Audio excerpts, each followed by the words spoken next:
हिमाचल प्रदेश में केंद्रीय स्वास्थ्य मंत्री और भाजपा राष्ट्रीय अध्यक्ष जगत प्रकाश नड्डा के कांग्रेस सरकार पर लगाए गए आरोपों को लेकर मुख्यमंत्री के प्रधान मीडिया सलाहकार नरेश चौहान ने प्रेस वार्ता कर तीखी प्रतिक्रिया दी।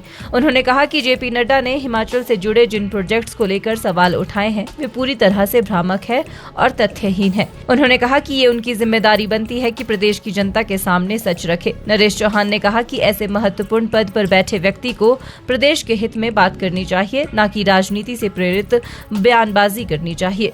मुख्यमंत्री सुखविंदर सिंह सुक्खू के प्रधान मीडिया सलाहकार नरेश चौहान ने कहा कि मेडिकल डिवाइस पार्क को लेकर जो सवाल उठाए गए हैं वे सरासर गलत है।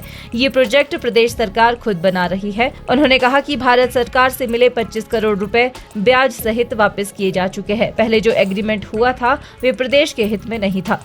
नरेश चौहान ने कहा कि पार्क के लिए 1500 बीघा जमीन मात्र 12,63,000 में देने का समझौता किया गया था, जो जमीन की बाजार कीमत के मुकाबले बेहद कम था। प्रदेश सरकार ने जब इसकी समीक्षा की तो पाया कि इसमें राज्य को भारी नुकसान हो रहा था। जमीन की वैल्यू करीब 500 करोड़ है। उन्होंने कहा कि न सिर्फ जमीन बल्कि बिजली और पानी की दरें भी प्रदेश सरकार के लिए घाटे का सौदा थी। इस प्रोजेक्ट में 10 साल तक बिना किसी शुल्क के पानी की आपूर्ति, मेंटेनेंस का जिम्मा राज्य सरकार पर और 70% जीएसटी की छूट जैसी शर्तें थी, जिससे प्रदेश सरकार को राजस्व भी नहीं मिलता। माननीय जगत प्रकाश नड्डा जी कल हिमाचल प्रदेश के दौरे पे थे।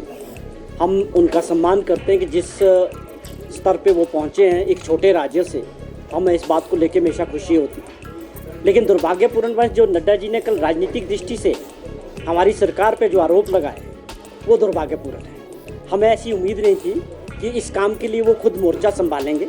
मुझे लगता था कि इस काम के लिए उनके पास हिमाचल प्रदेश में और बहुत सारे नेता हैं जो राजनीतिक दृष्टि से बयानबाजी कर सकते थे। उन्होंने मेडिकल डिवाइस पार्क को लेके जो बात रखी उसमें बहुत सारे फैक्ट्स गलत थे।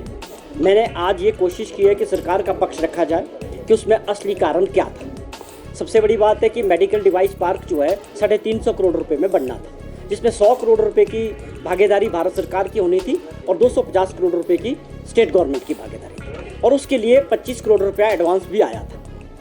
और जो हमारी सरकार ने जब कांग्रेस की सरकार बनी, माननीय मुख्यमंत्री जी ने एक बात को देखा कि इस समझौते को जब रिव्यू किया गया उसमें एक चीज़ सामने आई कि इसमें पूरी तरह से हिमाचल प्रदेश के हितों को गिरवी रखा गया और इसमें पूरा नुकसान ही हिमाचल का है। केवल मात्र 100 करोड़ रुपया दे के हम अपने प्रदेश के लोगों के हितों को गिरवी रख रहे थे और इसको रिव्यू किया गया। हमने 25 करोड़ इंटरेस्ट के साथ भारत सरकार का वापस कर दिया और इस प्रोजेक्ट को अब सरकार खुद पूरा कर रही है। और आप देखिए कि उसकी कंडीशंस क्या थी। पहली बात 300 एकड़ ज़मीन देनी थी। कितने में?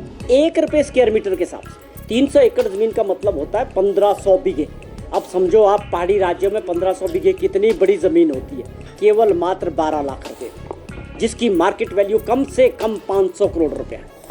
हमने और आपने एक छोटा सा घर बनाना होता है 4 बिस्वे का, तो कम से कम 50 लाख रुपये में भी प्लॉट नहीं मिलता। इस तरह से लुटाया जा रहा था प्रदेश के हितों को। और आप समझे कि बिजली मिलेगी 3 रुपये यूनिट।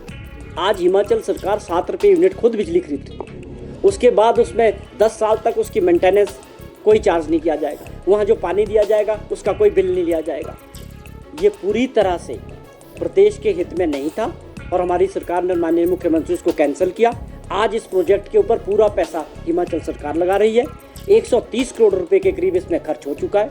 तेजी से वहाँ पर साइट डेवलपमेंट्स और इंफ्रास्ट्रक्चर बन रहा है, जिसमें सड़कें बाहर की बन चुकी है, बिजली का काम हो चुका है और अंदर ये एक पहाड़ी क्षेत्र था, उसको काटने का डेवलपमेंट का काम तेज़ी से चल रहा है। ये बड़ा दुर्भाग्यपूर्ण था कि नड्डा जी के सामने यह गलत फैक्ट्स रखे गए। हमने, जो हमारी सरकार ने जो फैसला लिया वो प्रदेश के लोगों के हित में। ये मुख्यमंत्री जी ने बार बार इस बात का जिक्र किया कि ना मैं बिकने दूंगा प्रदेश के हित, ना किसी को खाने दूंगा, और उसी कड़ी में एक बहुत बड़ा फैसला है और जिसमें प्रदेश के लोगों का और संपत्ति का बहुत फायदा होने वाला है। हिमाचल न्यूज़ 24/7 के लिए शिमला से हरदेव कुमार के साथ सपना शर्मा की रिपोर्ट। आप देख रहे हैं हिमाचल न्यूज़ 24।